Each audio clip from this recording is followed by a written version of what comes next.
The transmission in the Eclipse, it grinds. It grinds pretty bad in second and third. Oof, oof, oh, that's so painful. When I bought the car, the previous owner told me that it was grinding because of a missing shifter bushing. I replaced the one missing bushing that I found, and it still grinded. I've tried one other thing to fix the grinding. I replaced all the trans fluid with synchro mesh, which is supposed to help the synchros do their job. It didn't make any difference. In this video, we're going to try to fix the grinding through some other ways that you guys suggested. For one, you guys made it clear that shifted bushings can indeed cause grinding, which previously I didn't really even believe. And when I replaced the last shifter bushing, I did kind of realize that there was more play, more slop in the shifter bushings. The very first thing I tried was to replace the missing bushing that I found, the other missing bushing that I found, and replace all of the factory bushings with upgraded aftermarket bushings.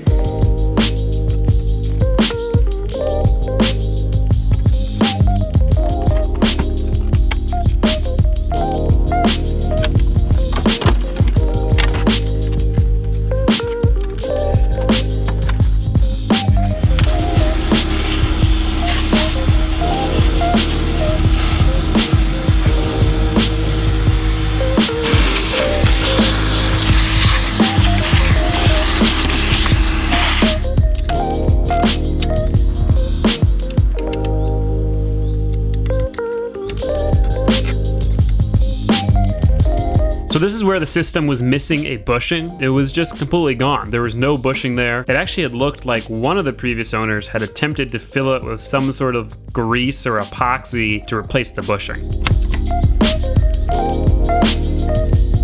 There are a whole bunch of bushings throughout the shifter system on the Eclipses. The ones that most people replace are the shifter mount bushings, these rubber things I'm replacing right here with solid pieces of aluminum, and the shifter cable end bushings, which I will replace in just a second.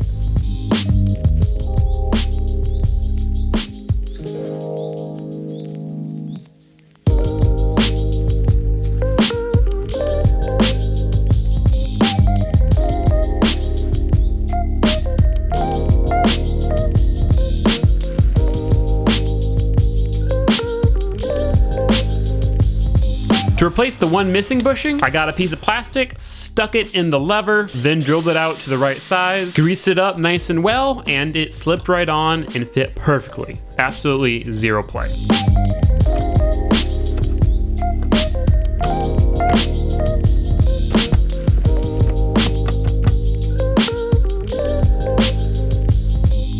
Yeah, that didn't fix anything. Clunk. Maybe it doesn't grind, I don't know. Oh no. It's actually just worse because now I can feel the grinds because there's bushings there. Whereas previously I couldn't really feel the grinds that much because it didn't have very good bushings. The next thing I tried was adjusting the shifter cables and adjusting the clutch pedal. If either one of those things isn't adjusted correctly, you know, if the cables aren't pulling the levers in the right way, or if the clutch isn't fully disengaging, then it can grind. Yeah, that didn't fix anything. The last thing you guys suggested was to replace the clutch hydraulics, because maybe there was a leak somewhere and that wasn't fully disengaged in the clutch.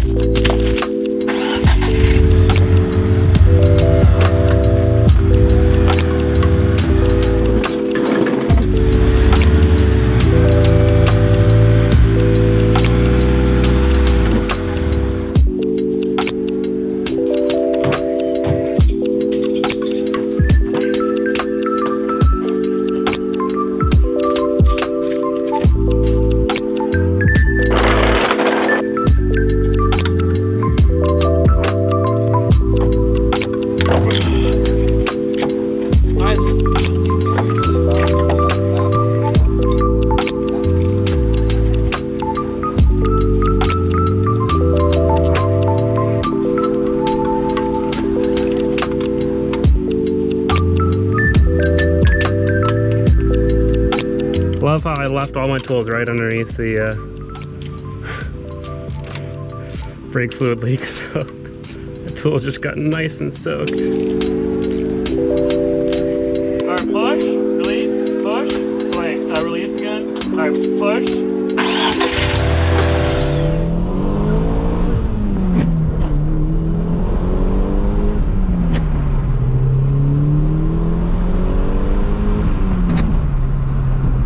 So here we are. We've tried pretty much everything that we could to fix the grinding transmission without just replacing the transmission. And so at this point, it's time to find a transmission, which I did find, and we're about to go and pick it up. Now, before you guys count it, rebuild the transmission, Caleb. Rebuild the transmission. It's an easy thing to do. Rebuild the transmission. For one, the rebuild kit itself costs over 200 bucks for just the synchros and stuff. And this transmission has been grinding for so long that it probably needs new gears as well. It'd probably be more than 500 bucks to rebuild this transmission. I found this used transmission for 200 bucks, which the owner claims is good, you know. Who knows if that's true? But also, the third point is that I couldn't even manage to rear gear Ford 8.8. If I can't do that, I doubt I can rebuild a transmission. I did do some research on like how hard it was, and it looked very overwhelming. That's why I'm not rebuilding the transmission. Also, to anyone who's saying, oh, drive swap, maybe someday. Anyway, the transmission is in South Carolina. It's a little under 3 hours away. Let's go pick it up. The last time I went on this long of a drive in this car, it did not end well. So fingers crossed that doesn't happen. But ever since putting the new head gasket in, it's not had any issues.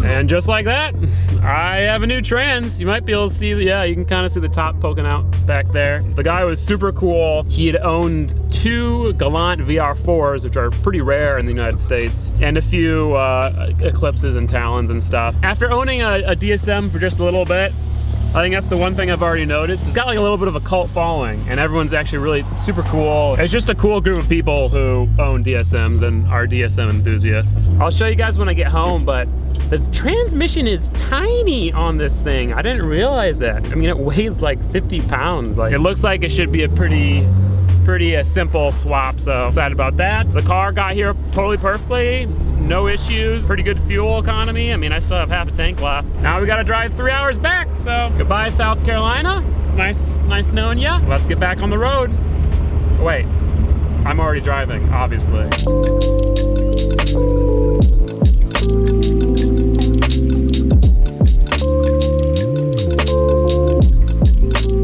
Looks like I might have chosen the wrong Zaxby's to go to, considering the line is around the building. I'm hungry, it's 6:30, I gotta get some breakfast. Yeah, I only drank a coffee today. I was in line for like 5 minutes and it didn't move at all, so I'm going to a different place. There's another Zaxby's a mile down the road. Oh, I made the right decision because I immediately got to order.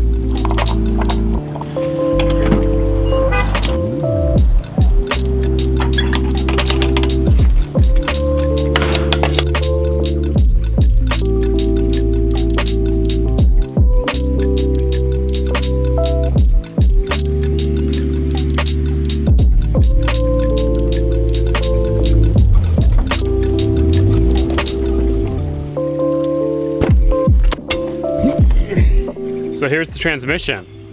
Is it just me, or is it like super tiny even for a front wheel drive transmission? I don't know, I'm not gonna complain. The thing looks in pretty good condition. The input shaft spins freely, but there's really no knowing whether or not it's actually good until we put it in the car. Fingers crossed there. All right. A little heavier than 50 pounds, but it's certainly less than 100.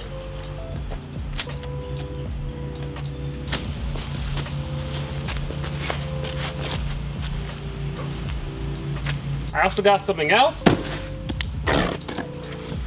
These are box. That's what it is. It's a box. I got a box.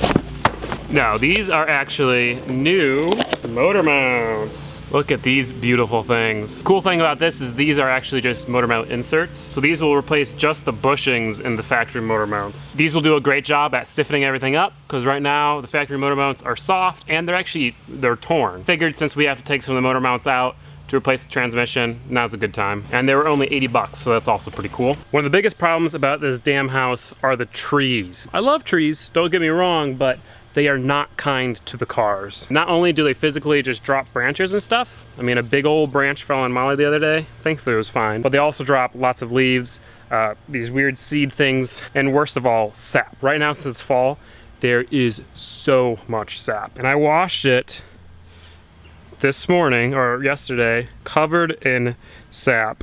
And it's just frustrating because we spent so much time, money, and effort on this thing just to watch the trees destroy it. As of now, my only way to wash the car is to take it to the car wash. If I only had to do it once in a while, that wouldn't be a huge deal, but I have to do it like every day. So, you're the Sap Savior. Sap Savior. So Will here from Detailers Products brought some waterless wash. Show us what we got here. Absolutely. Ooh, wax. I washed the car yesterday night. Didn't you see all the sap already? He's like, all of my hard work you just ruined. Sorry, bro. It's not my fault.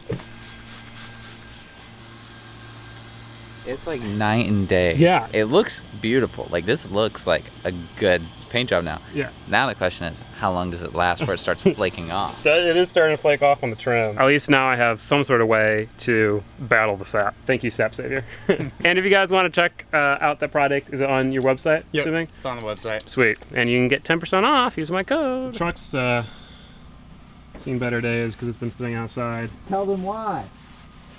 I'll explain that later, but it doesn't drive anymore. Let's just put it that way. But yeah, I mean, that stuff does a pretty good job. It does a really good job considering how stained it was. As soon as they get a shop, it'll get resurrected. But as of now, it sits outside. It's not terrible. It's nothing like it. This thing's just got a lot of little issues, but I just need a shop to fix them. It's very sad.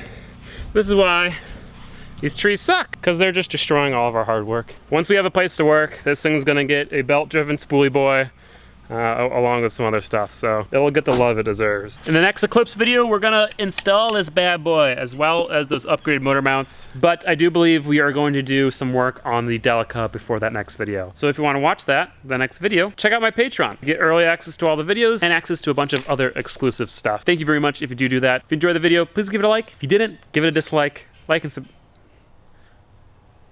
See you guys. Peace out.